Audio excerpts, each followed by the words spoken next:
Hello, welcome to my YouTube channel.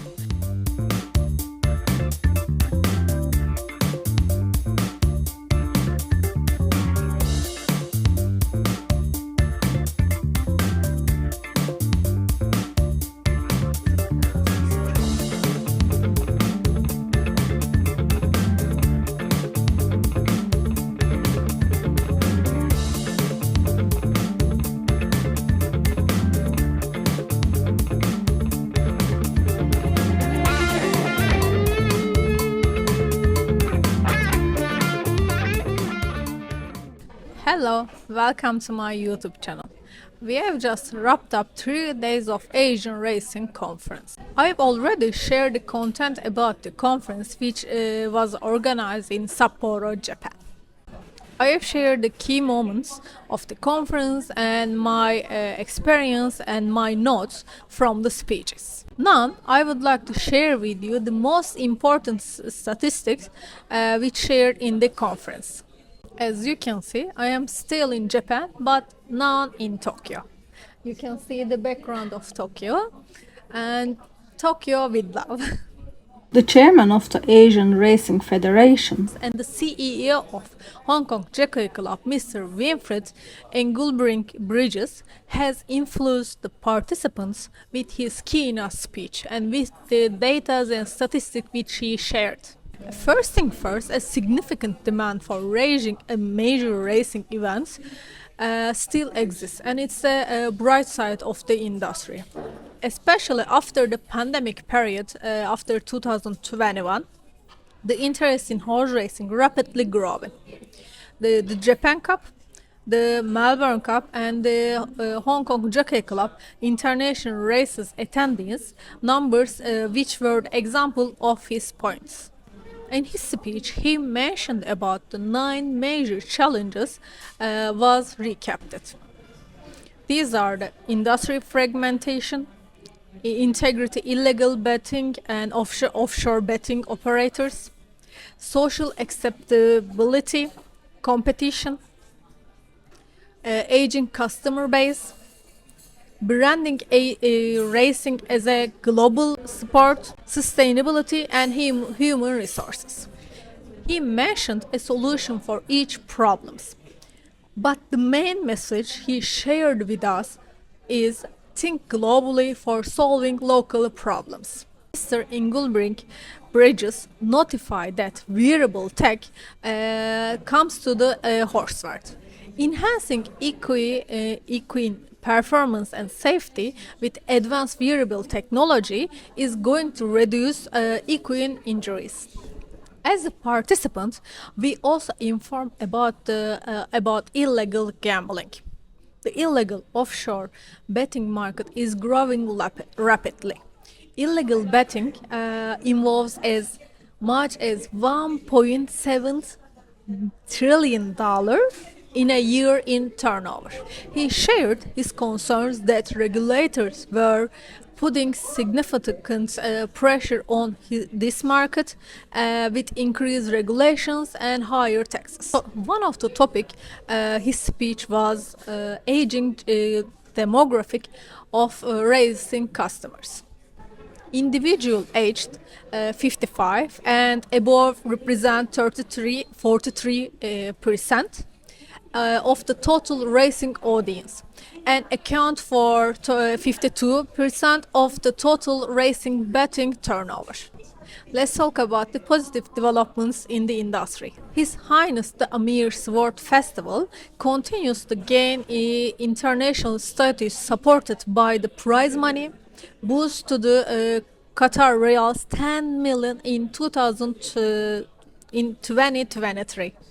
The Bahrain International Trophy upgraded to Group 2 with a bigger prize money of $1 million in 2023. After his keynote speech in day 1, Mr. Aaron Marison discussed racing victorious after K measures, which total roughly $6 million Australian dollar per year. He highlighted that across the Australian jurisdictions, the principal racing authorities are making significant investment in equine welfare support activities. For example, Victoria allocates at least 2% of prize money for all these initiatives. At the session 2, which name is Fans Give Them What They Want, it surprised the statistics of the racecourse attendance by age. In 2019, 4.7% of racecourse visitors were in their 20s, and 10.9% were in their 30s. However, these demographics has shifted significantly. By 2023, the percentage of spectators in their 20s had risen to 12.6%, while those in their 30s increased to 13.4%. Miss Claire Viggers, client service director at data-driven sports marketing agency Two Circles, stressed the importance of attracting fans to sports before they were 14 years old. The CEO of Racing World South Wales and chairman of the Australian Rugby League Commission, Mr. Peter V'landys, who was also part of the panel, stated that it must not be forgotten that racing is the part of the entertainment industry, and ways has to be found to get fans back to the races on a regular basis after attending major events such as Everest. One more statistics I would like to share with you is about Yutake Take. His and Mr. Lemaire's speeches were inspiring for all the industry, but the most important statistics he shared with us is Yutake has been riding a horse 38 years. Miss Janine Hosking, director and producer of a horse named Wings, discussed the soon to be released film and her experience in telling the story of one of the sport's greatest champion. Wings, a 37-time winner from 43 starts, including 33 times in succession between 2015 and 2019. Mr. Toshihiko Nishiyama, General Manager, Business Consulting Division at Mitsubishi Research Institute, spoke of Japan's connection to horse racing through alternative avenues such as interactive games and cartoons and merchandise. Mr. Nishiyama pinpointed three key values which contribute to the positive promotion of horse racing in Japan. The first begin is increase of general awareness of concepts such as breeding, writing and grade. And secondly, spread knowledge and anecdotes about horses and horse racing, people related to horse racing industry. And the third one, which was highlighted, creating new ways for fans to show support. At day 2, it showed us the importance of the word pool. The first session of the day, Mr. Michael Fitzsimmons, the Executive Director, Board of Management at the Hong Kong Jockey Club, underlined the key issues that must be addressed to overcome illegal wagering market, suggesting that, and it's very interesting, suggesting that racing could learn from how the music industry had successfully collaborated in the fight against illegal piracy. He said, as with the music industry, we must innovate together in a manner more compelling than the illegal alternative. To do this, our goal is for Whirlpool to provide coverage of the International Federation of Horse Racing Authorities' top 100 races. The gaming habits of racing enthusiasts have also changed to adapt the evolving conditions of the world. Today, 8.7% of the games are plays are at the racetrack or at a betting shop, while 91.3% are played digitally. Australian and New Zealand chief financial officer and deputy chief executive officer Mr. Lankenfeed said new government advertising regulations could have a significant impact on wagering turnover, forecasting a potential decline in turnover of between 15% and 40%. Mr. Alex Frost, co-chair of the World Tote Association, said, World Tote remains the most significant innovation in pool betting since the inception of pool betting. It was an immediate success, turnover increasing by more than 400%, and the expansion of the world pool since then has begun breathtaking. Mr. Engelbrink Bridges described the world pool as a new area in international races.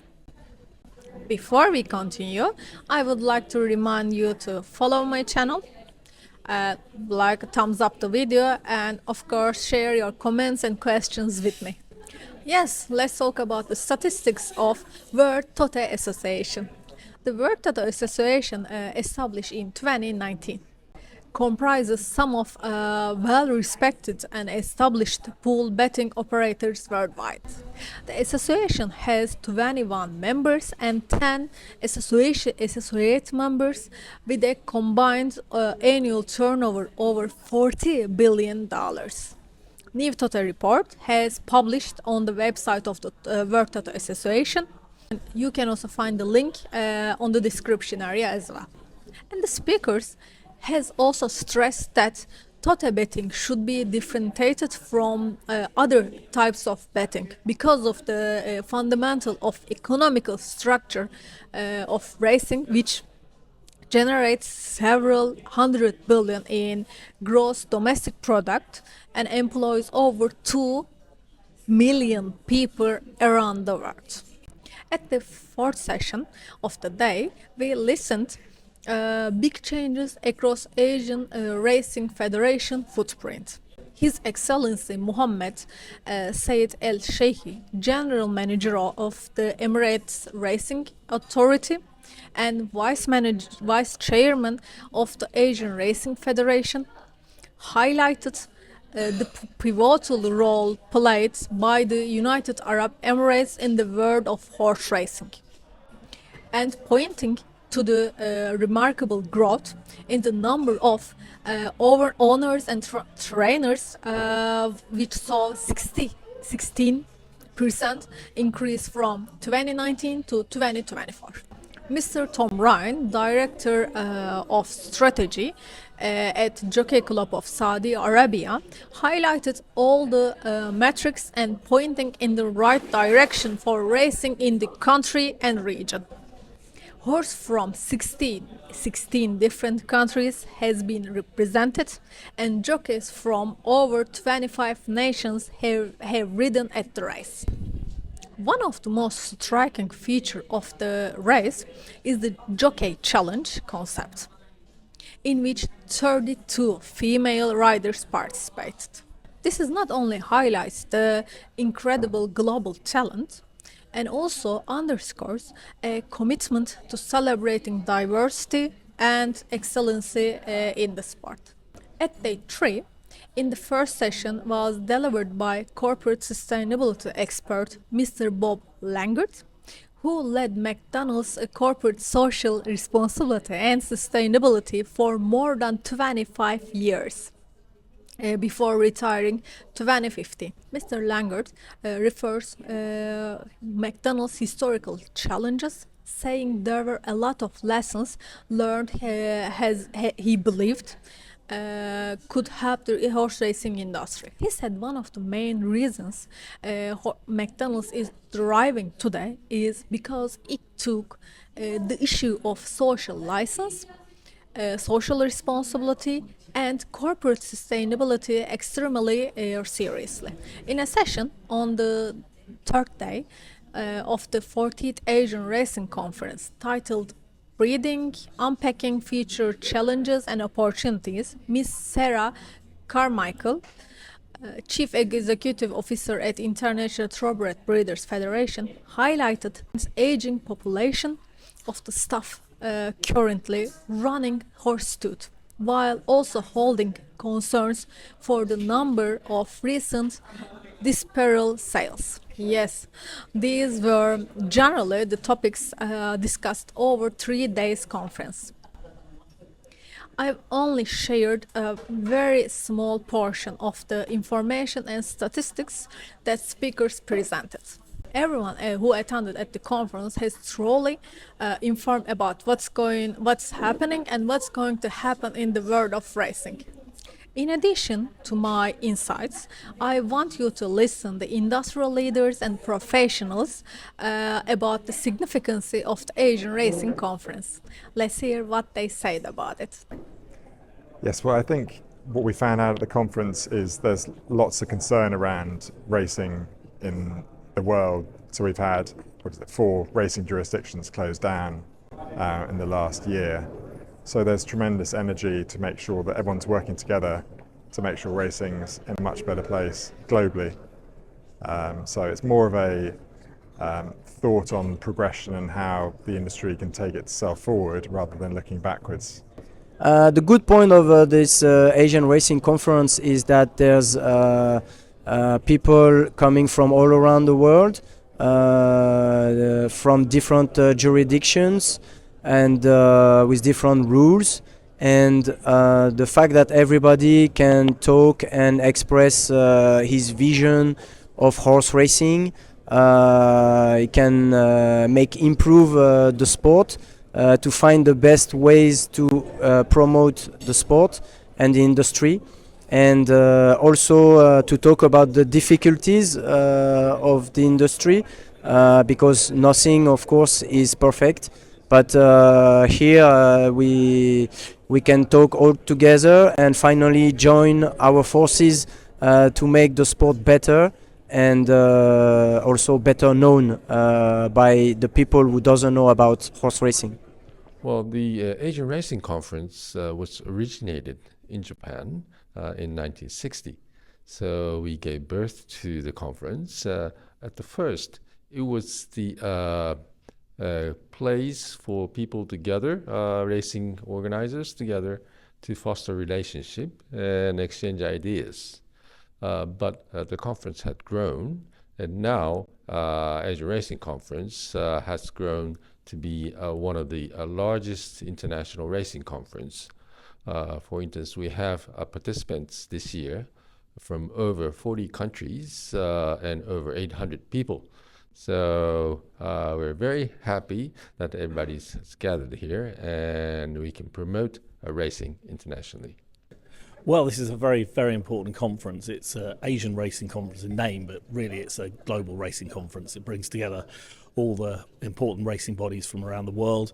There are representatives here from the Americas, from Europe, obviously from throughout Asia, and everybody can get together, everybody can talk, listen to some interesting presentations and hopefully find some ways to move forward and for the betterment of the industry. Yes, well, I think the Asian Racing Conference is more than Asia. It's definitely a global conference. The Asian Racing Federation, of course, stretches from New Zealand, Australia, up to Hong Kong, China, across to South Africa, up to Turkey. So it's Asia, Africa, Middle East, and it has a global impact. These are wealthy economies, growing countries, and the Asian Racing Federation has a really big influence on the rest of the world. And also I think it's the leading racing conference in the world. Everyone comes here to meet. So the ARF, from an Asian perspective, is very important from a global perspective. So it is the best conference to come to for anyone in racing and betting. So this year, Asian Racing Conference, the participant is 800 from 40 countries. So I believe this is the biggest racing conference all around the world. And for our industry, it is also important to discuss about racing, not only here but also around the world, to communicate each other and to exchange information with each other and to tie the racing industry each other, because travel racing is one industry around the world. So this time everyone can know each other, and this is a good improvement for the future. So thank you everyone who attended this conference this year. Well, of course, it's great to come to new places and meet new people and experience new cultures. But for an industry, it is important that we come together as one, to work together. And it's only through these events can we really understand each other in person, learn how to work together, learn each other's pain points, and plot a path together to work for the benefit of racing globally. It's very important to get all the Asian racing countries together in one conference and discuss ideas and get together and collaborate and work on new ideas into the future. So I think it's a very exciting conference as well attended. It's got even countries outside the ARF that are here. So it's really important to be here and exchange ideas and collaborate.